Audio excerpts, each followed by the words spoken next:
Hello guys, it's Grimner here today again, and we will be having a look at some pretty simple mechanics. So today this video is more for people that probably are kind of looking into playing the game, or maybe they have just started a new character, well, their first character. But I mean, it's never bad to learn some things, and I have seen quite a few people that, maybe don't know some of these basics, and yeah, it kind of feels bad. There's some of these things that I realized myself only when I was like level 90. So hope that doesn't happen to you if you watch this video. And well, yeah, that's I guess why you would watch this video, to help you with that. So okay, let's start it off with a pretty easy one, but a lot of people do miss it and ask about it. In your inventory, this button. It will identify every single item in your inventory, so you don't have to manually identify each one of them. That is super awesome, really simple, really quick. Next thing I will say about Auction House. Also, Auction House unlocks at level 60 for you, so don't forget about that. I also know that some people don't really know that. One of the things is that if you're trying to sell something, let's remove this thing. Let's say you want to sell it for 1 flame elementium. Oops, that's not what I wanted to do. You're trying to sell it for 1 FE. You can actually go in here and you can set this as default. So let's say we put it up, we remove it. Next time we try to sell pretty much anything, we can remove, let's say this one. It's 1 FE. Why is that important? Because you can actually kind of scam yourself and accidentally, sell something for 1 flame sand, because that's the default by standard. So yeah, just set it to that and change it if you need to change it lower. But, just don't scam yourself. Next thing is the advanced tab. I've also kind of seen a lot of people being confused. Can't search for decent stuff, but you actually can. Like there's pretty decent search criteria. Like let's say you can pick whatever base you want. For example, I need my wand, I need Bard's wand, I need a really good one. So I go here in search criteria, and let's say I just want a base. I want a item level 85 base. Yep, there we go. There are all the bases, and there's some even with some stats on them and stuff. Let's say I want, I don't know, minion skill level 2. And bam, you got all the minion skill level 2s. And you can just input all kinds of stuff in there. You can also actually do one pretty cool thing. Let's say, let's go for this helmet.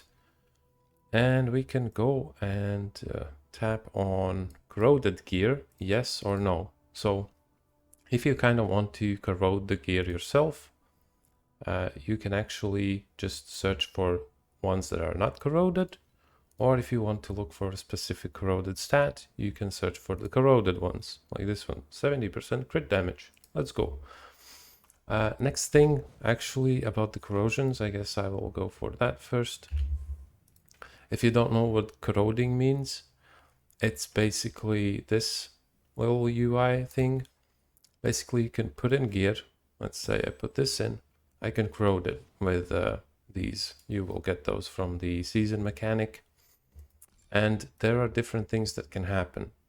This one is nothing happens, 20% chance. Then there's this one, which will upgrades 1 prefix or postfix, so 1 affix, by 1 to 2 ranks. So if it goes past tier 1, there's some really cool and weird mods. So that's kind of what you're hoping to get with most legendary gear.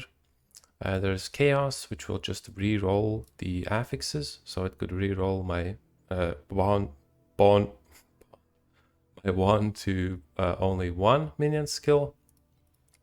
And also you can mutate it, which will make the implicit not be this minion damage, but something else.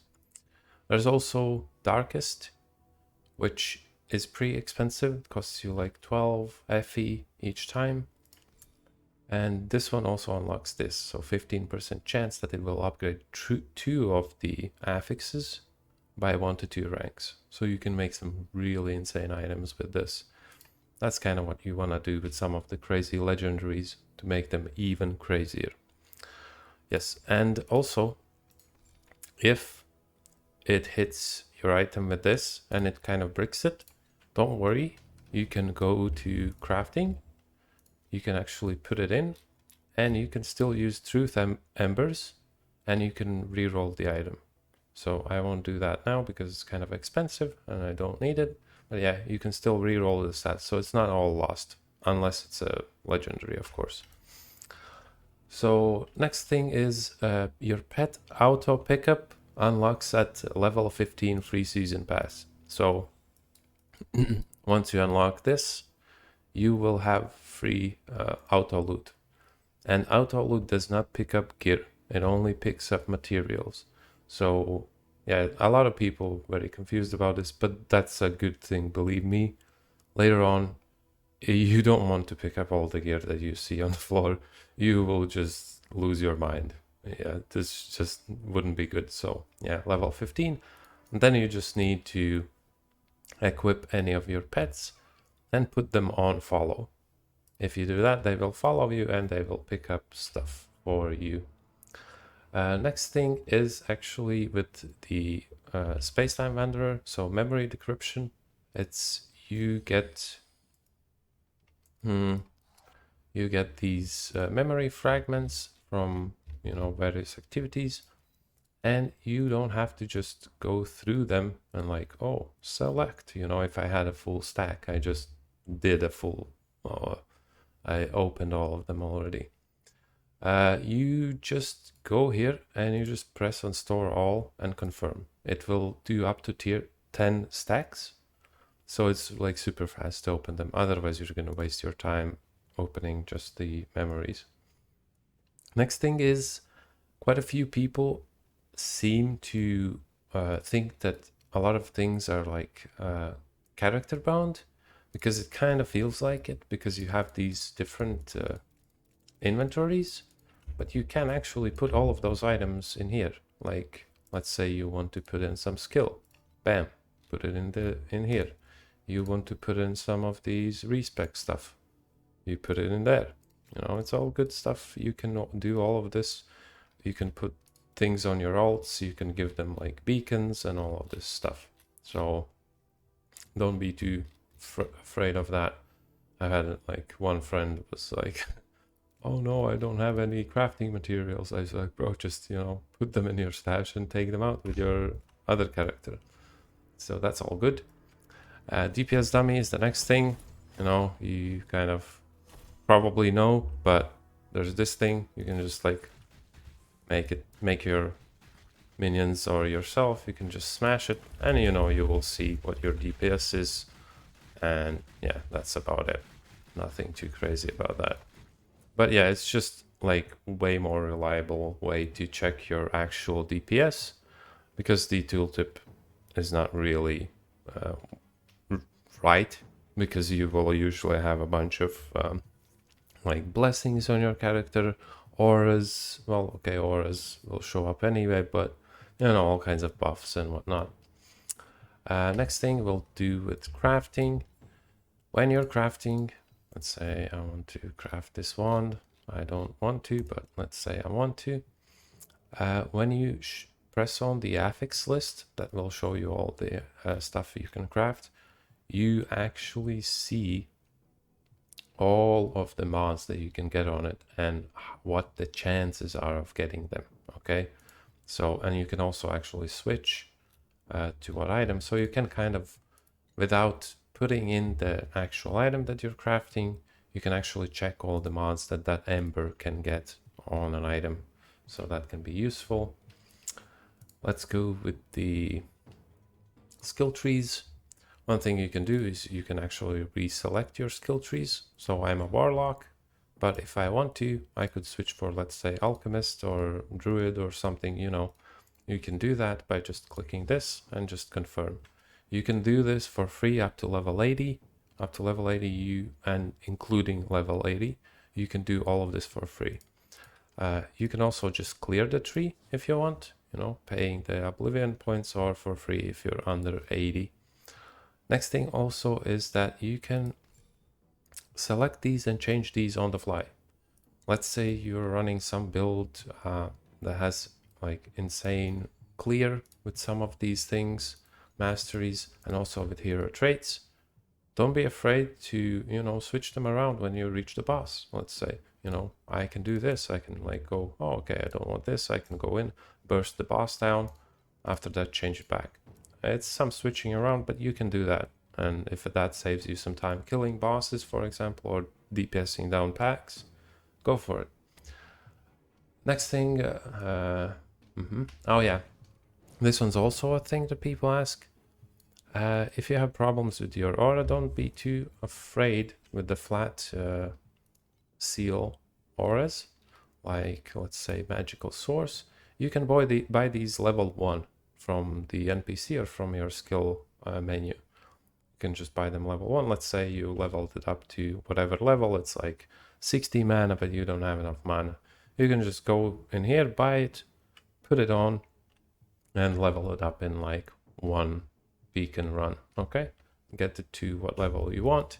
And when it shows up here, when you are trying to level up, if you don't want to level it up anymore, oh, that's pretty cool. Give me a second. Oh well, open beta being open beta. So yeah, if you want to not level your skills up, you can press, there's like gonna be a little circle up if you're leveling up your skill there.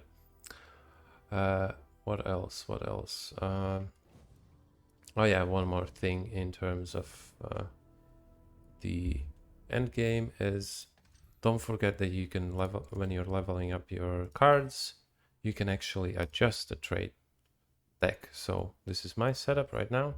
You can go in here and just remove them, add them, change them to whatever you want to farm some things that you actually want to farm.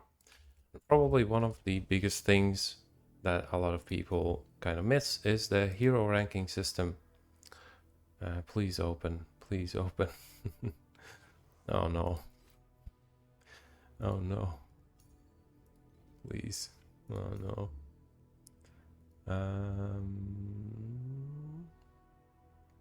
Oh yeah, this happens. I don't know if this is my internet, because my internet has been kind of wonky in the past few days. My ISP can't fix stuff. So, well, either way, if you press on the hero ranking stuff, you can actually see kind of not fully, but some parts of other people's builds, and you can see what skills are popular, what supports go with them. It's kind of, if you played PoE, it's kind of like PoE Ninja, but for Torchlight built into the game. So yeah, yeah, and that's about it from me. Sorry for all the crashes and stuff. I'll see you on the next one. Hope this helps, and bye.